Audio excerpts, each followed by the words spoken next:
तो hello friends, आज हम फिर से एक नया टॉपिक शुरू कर रहे हैं जो कि है कॉस्ट अकाउंटिंग का टॉपिक, मटेरियल कॉस्ट अकाउंटिंग। तो उसमें बहुत सारी थ्योरी के बाद हम अकाउंट्स पर पहुंचते हैं जिसका नाम है कॉस्ट प्राइस मेथड्स। तो हमारे पास बेसिकली चार टाइप के कॉस्ट प्राइस मेथड होते हैं, जिसमें फर्स्ट है फर्स्ट इन फर्स्ट आउट यानी FIFO method. Second is last in first out, LIFO method. And third is highest in first out, HIFO method. And base stock method. तो first method यानी कि FIFO method, first in first out, उसमें ये होता है कि जो भी इन्वेंट्री या फिर जो भी हमने स्टॉक परचेज किया होता है फर्स्टली, यानी कि हमने कोई भी स्टॉक सपोज कि 1 अगस्त को परचेज किया और दूसरा हमने परचेज किया 10 अगस्त को, ठीक है। और फिर हमने उसको 9 अगस्त को इशू कर दिया, आई एम सॉरी 19 को इशू कर दिया। इशू यानी कि उसको यूज के लिए निकाल दिया। इट मीन्स कि ये हमारा 500 का था, ये हमारा 400 का था।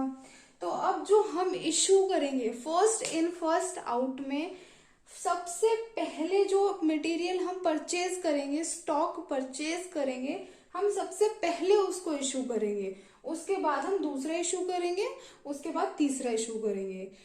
सेम एज अगर हम लास्ट इन फर्स्ट आउट की बात करें तो इसमें हम जो लास्ट में सबसे परचेज करेंगे, यानी कि मैंने लास्ट में सबसे परचेज किया था अगस्त 10 को, तो सबसे पहले मैं अगस्त 10 के मटेरियल को यानी स्टॉक को इशू करूंगी। उसके बाद मेरे पास सिर्फ 500 का स्टॉक बचेगा जो कि है अगस्त 1 का, फिर मैं उसको इशू कर दूंगी।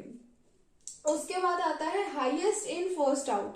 हाईएस्ट इन फर्स्ट आउट में क्या होता है कि जो भी हमने हाईएस्ट वैल्यू पर लिया होता है, यानी कि इन दोनों में से अगर आप देखो तो हाईएस्ट पर मैंने 500 लिया हुआ है, तो मैं सबसे पहले 500 को इशू करूंगी। यानी कि अगर मैं इन दोनों के प्राइस चेंज कर दूं, सपोज के मैं इसको 600 कर दूं और इसको 400 कर दूं, तो अब हाईएस्ट कौन सा हो गया, ये वाला अगस्त 10 का जो मटेरियल स्टॉक है मेरा, ये हाईएस्ट हो गया। तो अब सबसे पहले मैं अगस्त 10 का मटेरियल को इशू करूंगी, उसके बाद अगस्त 1 के मटेरियल को इशू करूंगी। सिमिलरली बेस स्टॉक मेथड, उसमें क्या होता है, हम एक स्टॉक को बेस बना करके चलते हैं। वो उसके लिए आगे मेथड है, कैलकुलेशन है, फॉर्मूले हैं, हम आगे पढ़ेंगे। तो एक क्वेश्चन के साथ शुरू करते हैं। तो थोड़ा सा शॉर्ट कॉस्ट प्राइस मेथड को समझाने के बाद चारों मेथड को एक क्वेश्चन कर लेते हैं, जिससे कि थोड़ा सा क्लियर हो जाए। क्वेश्चन करने के बाद बहुत सारी चीज़ें सिंप्लीफाई हो जाती हैं माइंड में, कि थियोरेटिकल चीज़ में और इलस्ट्रेशंस में बहुत सारे डिफरेंसेस होते हैं। ये हमारा एक शॉर्ट सा क्वेश्चन है, ज़्यादा लेंथी क्वेश्चन नहीं कर रहे। फर्स्ट इज कि हमारा एक कॉलम है परचेज का, यानी कि हम उसको रिसिप्ट भी बोल सकते हैं, रिसिप्ट का। और एक है इशू का, और प्लस एक छोटा सा पॉइंट मैंने ऐड कर दिया अपनी तरफ से। तो पहला है कि हमने अप्रैल 1 को 2019 में हमारा ओपनिंग स्टॉक था 5 के रेट के हिसाब से। उसके बाद अप्रैल 3 को, अप्रैल 12 को, ये हमारे ओपनिंग ये हमारे परचेज रेट्स हैं कि हमने पहले अप्रैल 1 को किया, फिर 3 को किया, फिर 12 को किया। हमने फिर अप्रैल 4 को, 3 को परचेज करने के बाद अप्रैल 4 को तुरंत ही 3000 का जो है स्टॉक जो हमारे पास था उसको इशू कर दिया। उसके बाद हमने 6 को इशू कर दिया, देन 12 को परचेज करके 15 को फिर से इशू कर दिया। लेकिन शॉर्ट पॉइंट जो है इसमें वो ये है कि अप्रैल 7 को हमारे पास 150 यूनिट्स का जो है शॉर्टेज आ रही है अभी भी। तो शॉर्टेजेस कैसे ट्रीट करते हैं और इसको प्रॉब्लम को कैसे ट्रीट करेंगे इसको देखते हैं। तो फर्स्ट ऑफ ऑल तो हम अपने बोर्ड पर डेट कॉलम बनाएंगे, पहला रिसिप्ट, फिर इशू का और बैलेंस का। रिसिप्ट हमें दे रखे हैं, इशू हमें दे रखे हैं, balance is the main amount. First of all हमारा सारा जो काम है वो 2019 का हो रहा है, तो हम 2019 यहाँ पर सबसे पहले डाल लेंगे। उसके बाद हमने सबसे पहले अप्रैल 1 को परचेज किया है, तो हम यहाँ डालेंगे अप्रैल 1, सॉरी परचेज नहीं किया है, हमारा ओपनिंग स्टॉक है अप्रैल, मैं यहीं पर डाल देती हूँ 1, ओके। तो ओपनिंग स्टॉक होता है तो यहाँ पर कहीं नहीं आएगा, डायरेक्टली यही आएगा। कितनी यूनिट्स है हमारे पास? 1000 यूनिट्स है। और किस रेट के हिसाब से है? 5, तो अमाउंट क्या हो जाएगा? 5000।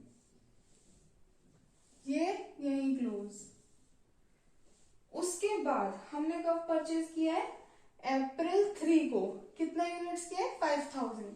अब हम यहाँ डेट डाल लेंगे अप्रैल 3। कितनी रिसिप्ट है हमारे पास? 5000 की। तो यूनिट कितनी है? 5000। कितने रेट के हिसाब से?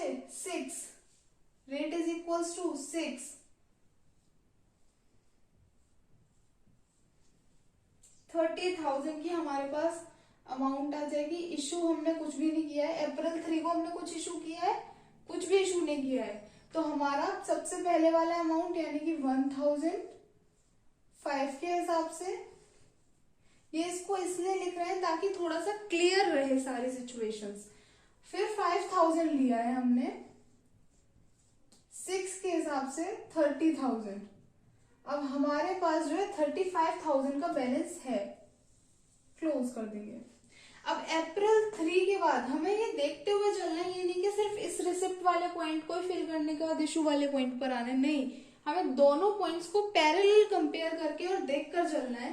अप्रैल 3 के बाद अप्रैल 4 को हमने इशू करा है, तो हम यहाँ पे डालेंगे अप्रैल 4। रिसिप्ट तो हमने कुछ नहीं किया है ना, तो रिसिप्ट में डैश। 4 को हमने 3000 यूनिट्स इशू कर दिए हैं, 3000 इशू किए हैं। तो देखिए अब इसमें एक बात समझने की है कि हमने यहाँ 3000 लिख सकती हूँ डायरेक्ट, पर एक सेक ऑफ अंडरस्टैंडिंग के लिए हमारे पास सब first in first out method चल रहा है। आई एम सॉरी गाइस, ये मैं बताना भूल गई, first in first out method चल रहा है। First in first out method में क्या होगा कि अब हमने जो सबसे पहले लिया है हम उसको सबसे पहले निकालेंगे अपने इन्वेंट्री से, वरना वो पुराना हो जाएगा। तो 1000 यूनिट्स निकालेंगे सबसे पहले। 1000 यूनिट्स 5 के हिसाब से निकालेंगे 5000। अब 3000 में से हमने 1000 यूनिट्स इशू कर दिया, हमारे पास कितनी बची? 2000 और इशू कर देंगे। अब हमने 2000 किस में से लिए हैं? इसमें से 1000 ये हमारा चला गया, पूरा स्टॉक चला गया। अब इसमें से हमने 2000 यूनिट्स ले लिया, किस हिसाब से? 6 के हिसाब से। तो ये हो गई हमारी 6000। टोटल हो जाएगा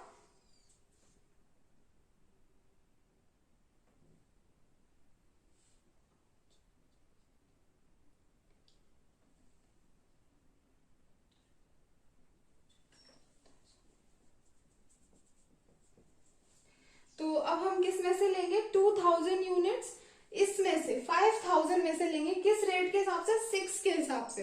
तो 6 2 12। तो अब हमारे पास 17,000 रुपीज का अमाउंट जो है जा चुका है। अब यहाँ पर हमारे पास क्या बचा? हमारे पास 3000 यूनिट ही तो बची सिर्फ, क्योंकि 1000 यूनिट जा चुकी है और 2000 इसमें से जा चुकी है। तो यहाँ पे 3000 यूनिट बची किसके हिसाब से? 6 के रेट के हिसाब से। 6 के रेट के हिसाब से बची 18,000। ठीक है, क्लोज कर देंगे, यहीं पर क्लोज कर दिया। अब उसके बाद हमने 4 के बाद हमने कब किया इशू? 6 को किया है। अभी हमने एक और इशू किया है, तो अब मैं अप्रैल 6 डालेंगे डेट, यहाँ डेट डालना बहुत इंपॉर्टेंट है। रिसिप्ट हमने कुछ नहीं किया है, रिसिप्ट वाला कॉलम डैश रखेंगे।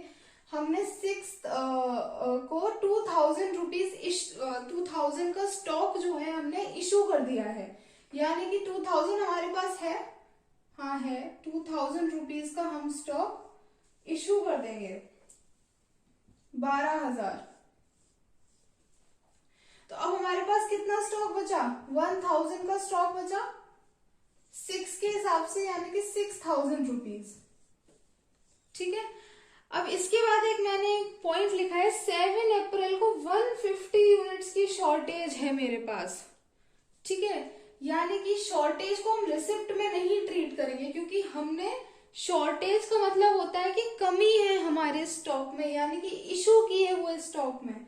तो हम अप्रैल 7 डालेंगे यहाँ पर डेट। कितने को है? 150 यूनिट्स की। तो यहाँ पे 150 लिखेंगे, नीचे एक शॉर्ट ब्रैकेट में लिख देंगे शॉर्टेज। ठीक है, और शॉर्टेज का जो अमाउंट है हमारा, अमाउंट सेम रहेगा, बस यहाँ पर रेट बदल जाएगा।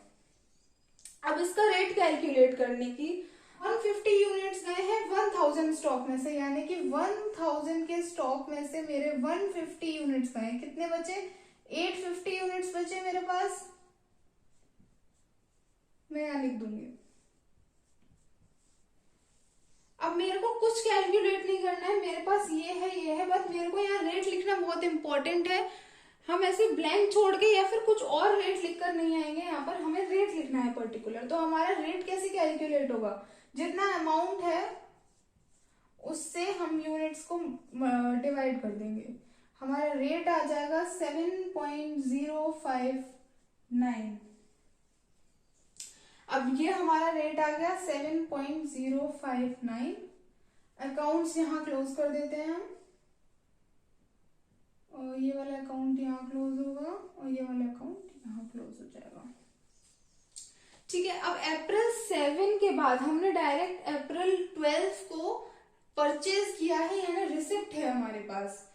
तो अप्रैल 12 लिख दूंगी मैं यहाँ। 12 को कितना है हमारे पास? 3000, 5 के हिसाब से 3000, रेट है 5, हो गया 15,000। इशू मैंने कुछ भी नहीं किया, सिंपली। तो मेरे पास 850 है, 7.059 के हिसाब से 6000, और मैंने 3000 और रिसिप्ट कर लिए हैं, 5 के हिसाब से 15,000। 21,000 रुपीज का मेरे पास फिर से स्टॉक आ गया। उसके बाद अप्रैल 12 के बाद मैंने अप्रैल 15 को किया है इशू। अप्रैल 15 को मैंने इशू किया है 1500 स्टॉक। तो अप्रैल 15 को 1500 किया है, इट मीन्स के इसको भी कंसीडर किया जाएगा प्लस इसको भी कंसीडर किया जाएगा। रिसिप्ट तो कुछ नहीं है, इशू ही है। तो सबसे पहले 850 को बाहर करेंगे 7.059 के हिसाब से, और फिर यानी कि अब हमने क्या हमारे इस रेट के हिसाब से निकाल देंगे।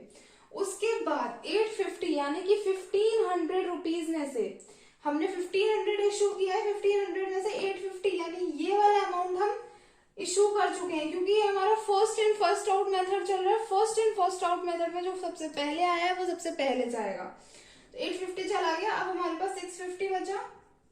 650 को हम 5 के हिसाब से इशू कर देंगे, यानी टोटल बैलेंस जो हमारे पास इन दोनों का आ जाएगा वो आ जाएगा 9250 रुपीज। ठीक है, अब यहाँ पर जो हमारी यूनिट्स बचेंगी 3000 में से 650 गया, आपका बचा 2350 रुपीज, एंड रेट है हमारा 5, तो अमाउंट आ जाएगा हमारे पास 11,750 रुपीज। उसके बाद ये हमारा क्लोज हो जाएंगे स्टॉक्स, अकाउंट क्लोज कर देंगे हम अपना यहाँ पर। और ये था हमारा फीफो मेथड। इस तरह से कुछ सॉल्यूशन होगा और इस तरह से कुछ किया जाएगा।